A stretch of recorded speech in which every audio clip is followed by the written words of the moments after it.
And here with us to tackle the legacy of the Black Mamba is basketball analyst and big-time Kobe Bryant fan, Christian Luanzon. Chris, welcome back to The Score. You had to mention the turnover. Oh, sino naglagay nun, ha? Hindi ako naglagay nun. Ewan ko lang kung sinong mga not-so-Kobe fans ang lumili ito. But anyway, that does not stain the legacy whatsoever at all. Anyway, Chris, what an amazing journey for Kobe. And it's nice that they're retiring his number right away. Yeah. Hindi lahat ng teams ganun kabilis. After mag-retire yung player, nire-retire yung number, di ba? So, mabilisan lang talaga. While it's still fresh in our minds, the 60-point game last year, the last game of his career. Pero let's rewind a bit and let's talk about how we all, first knew of Kobe Bryant, this young kid who jumped out of high school and jumped to the NBA. Ikaw, anong unang memories mo ng Kobe Bryant nung siya rookie na 1996?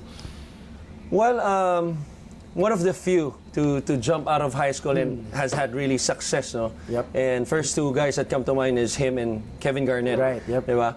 And if you remember well, not after his announcement with the shades, diba, na he's gonna skip college and go to the NBA. Would say 95 or 98% of the media, was bashing at him. This guy's a baby, and hindi pa siya this kid is not ready. This kid thinks he knows it all. But I think he has to give credit, number one, to Jerry West. You talk about a guy who really believes in you. Pinakita talaga ni Jerry West yun.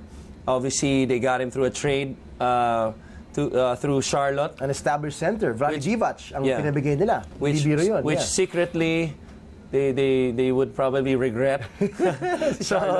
But I mean, who knows? I mean, tulad nung sinabi mo, Kuya Tej, Vlade Divac was during that time was in his 5th year already. So he was pretty much in the prime of his career. So it was actually a good trade and a high risk trade. But the one that really triggered, and almost all people or Kobe fans in particular know this, was the one-on-one against Michael Cooper. And his competitiveness and how he played. There were elbow swinging, from the articles we read and from the people and the stories. That's so right, And, Jerry West obviously is somebody who's very credible. And the first few guys he called was, if you remember, the late Chick Hearn. Parang sinasabi niya na, we're gonna have a new kid in town. We got to have him. So Chick Hearn was like, I don't know him. So then you better get to know him. So and the story goes on. And the rest was history. But one thing also that really that I remember was his game in 1998, the series versus Utah. 2 or 3 air balls in the last stretch. 97 yun. That's rookie season, 97. Alam mo bakit? I think it was 98. Kasi yun yung kwento ko. Ginugol ko pa yung date, 1987, Game 5. Alam mo bakit? Utah. This is why. I was in the States at the time for summer vacation. I had vacation there. And Game 5 was in Utah. Kung mag-Game 6 yun sa LA. Manonood ka sana. I had tickets reserved na through my dad, through Jim Kelly, who used to coach Presto us back then, and he was with Toronto Raptors. Hindi ako familiar with Presto. So here I was, cheering for the Lakers. Come on, Lakers! And sino tong Kobe Bryant? Airball ng airball? Yeah. Not 1, not 2, but 3 times. 3 times. Apat na airball in overtime. So, yun yung infamous, pero, that was to end his rookie year, pretty much. But then the following year, he got swept by the Spurs. And it's, especially tayo mga Pinoy, we remember the story, especially the people who overcame adversity. Yun eh. And he's obviously one of them, clearly. So yun, Well, let's talk about the runs, from then on, he had those weird moments in his early days, which is, as you said, great that he had that defeat and that kind of failure to really build himself up. Pero nung gumaling na siya, naging all-star na siya, first of all, slam dunk champion. Doon siya siguro naging household name. That he became a slam dunk champion. That's what brought him here to the Philippines. First with Adidas. And the swagger. The swagger, diba? After the dunk. So parang, but thing is, not all slam dunk champions become superstars. Right. Hindi yung mga tulad ni Michael Jordan na nagiging superstar, Dominic Wilkins, diba? Right. Nung nakita mo siyang nag-slam dunk champion, I know you weren't yet a fan of his. Not yet. May kwento ka kung kailan ka naging fan ni Kobe. Pero ano nakita mo kay Kobe Bryant ng time nung gumagaling na siya and he was really becoming a legit NBA star? Well, first of all, yung comparison kay Michael Jordan. I think anytime you're compared to Michael Jordan without proving anything yet, coming from high school. Mahirap. Mahirap yung ganung standard. Yeah. as far as I can remember, the 3 players up to this date that are compared to Michael was Grant Hill, Kobe Bryant, and LeBron James. And to me, the closest is Kobe Bryant. And because LeBron is a combination of Magic and Jordan. He's more, and I think he's more of a passer. Yeah, he's more unselfish. Correct. So, but at the same time, nung time na yun, to your question, I would say yung sa akin, nag-stick sa akin was yung after his sexual assault case. That's right. Because that was another it became, low point in his career. For sure. That to me said to us, as from people looking from the outside in, that this is something serious. Now he could, face imprisonment. Could be the end of his career. Right? So, but he handled it very well. Obviously, he had that press conference with his wife. Admitted it, and in really saying with confidence that I am innocent, which led to the result that he is innocent by court. And the way he handled it, dun na pinanganak si Mamba mentality. Si Black Mamba. And it really changed for him during that time. And more importantly, yung impact niya sa mga tao, sa mga taong tulad ko. I was still in college by that time. And, you mentioned this earlier, the one thing that really made me a fan was his 81-point game performance. The 81-point game, okay. Two Against things. the Toronto Raptors. Two things, because number 1, second highest scoring in the history ever. NBA, 2, it was my birthday. Birthday mo talaga? January 22, 2006. Okay. So, talagang pag pinapanood ko siya sa replay or even sa YouTube, it's amazing how, they were down by as much as 20-25 points in a versus Toronto Raptors. And then he just willed that team for the victory and for the record. Amazing. Okay, the championship years, yung first title niya with, of course, with Phil Jackson, with Shaq. Ano nakita mo sa kanya and in that team? Did you see that, wow, this is on the path of being, compared to Michael Jordan, he could win multiple titles. He's with the best coach. He's with the best teammates potentially. And then ano nakita mo sa pag-build ng legacy na isang Kobe Bryant? Kasi when you talk about success as a basketball player, nowadays talagang rings ang tinitignan, di ba? And he got his first ring. So what kind of Kobe did you see when he got his first ring with Shaq? Well, again, you got to give credit to the Lakers, the management, for getting Phil Jackson. Kasi to handle 2 superstars. Obviously, they got Shaq from Orlando, and then Kobe Bryant. They saw something special. And then this comparison to Michael Jordan, they bring in a guy who's actually coached Michael Jordan. Correct. So, yung specialty ni Phil Jackson is handling egos.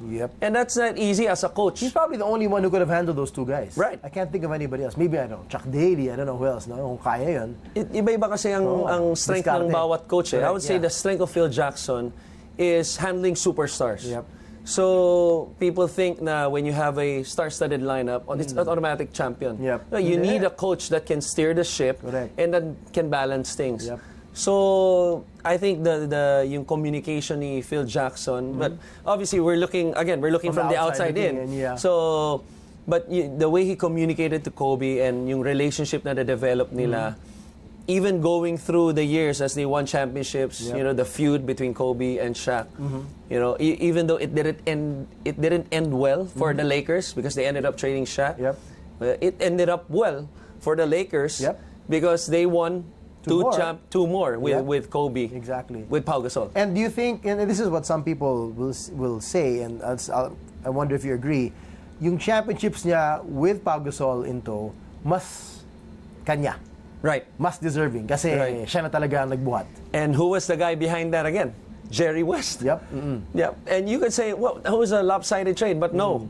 Memphis wouldn't have Marc Gasol right now. If not for that trade. Correct. So it worked both ways. Lakers won the championship. I mean, Memphis, now, although it's struggling, but they have a franchise player in Marc Gasol, who at that time didn't look like a basketball player. At all.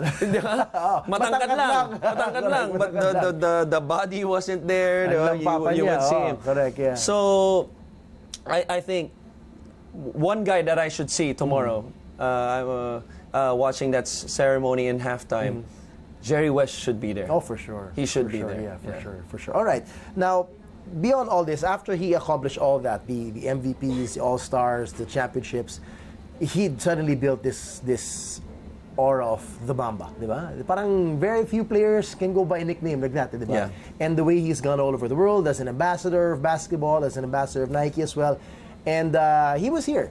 And you were there. 2008. What is that like? And very few players and people get to witness it live. Right. Di ba? We see a lot of it in the news, whatever. Pero ano yung chance to see him live and to see him show his work ethic? And we were talking about this before we started this. We were at the same event. I was hosting it at the time in Ultra. Pinansin kita, hindi mo ko pinansin. Oh, okay. Di ba tayo napakilala nun? Na-joke lang. But what was that like for you? And I remember, I was in awe. I was like, wow. Siniseryoso na itong taong to yung drills na tinuturo sa mga bata. Hindi yung petex lang na, okay, drills tayo, di ba? Talagang, he really worked them to the ground and he showed what his Mamba workouts were like.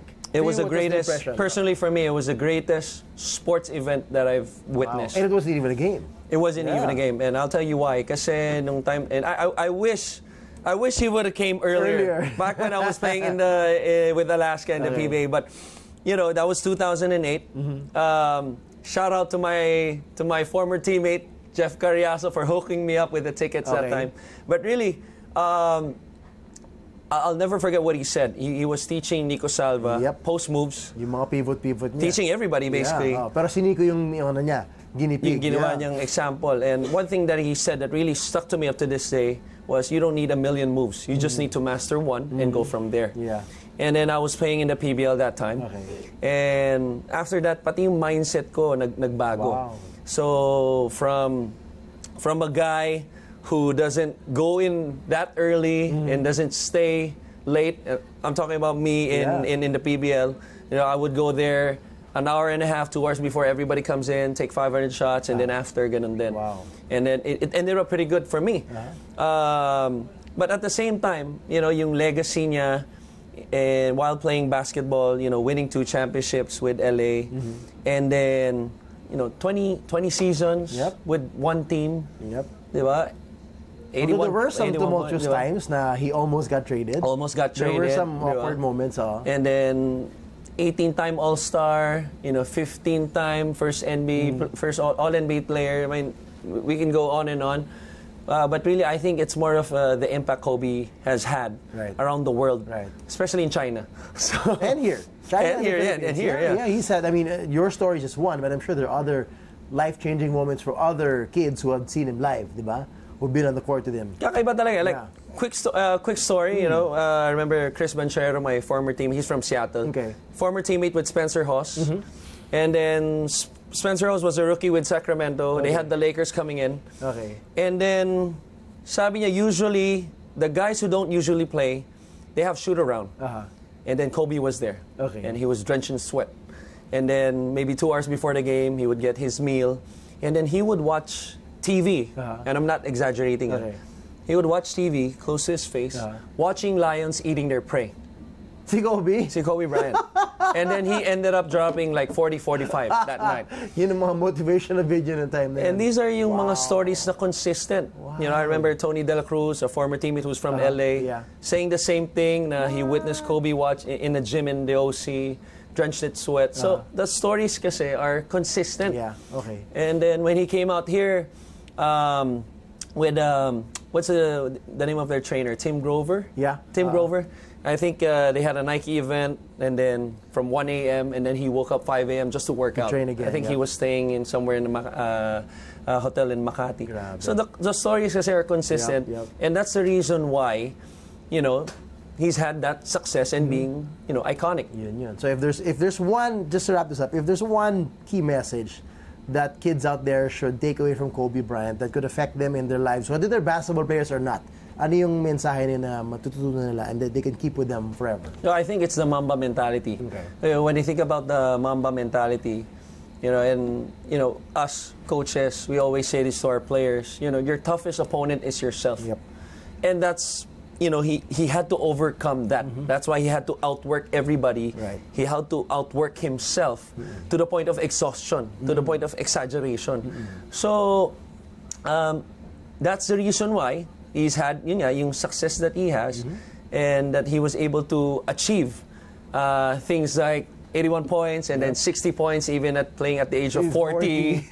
You know, it's really the mentality of a player, which everybody, you know, which every athlete should have. Whether you're a fan of Kobe or Michael Jordan or LeBron James, that is the mentality you should have indeed. All right, Chris, maraming salamat. So together, we will all enjoy tomorrow. Don't forget, 11:30 po ng umaga, ang game ng Lakers at ng Warriors at halftime retirement ceremony. Malamang marami tayong luluha sa moment na yan. Maraming salamat, Chris. Thanks for having me. For more sports updates, keep watching The Score. And don't forget to subscribe.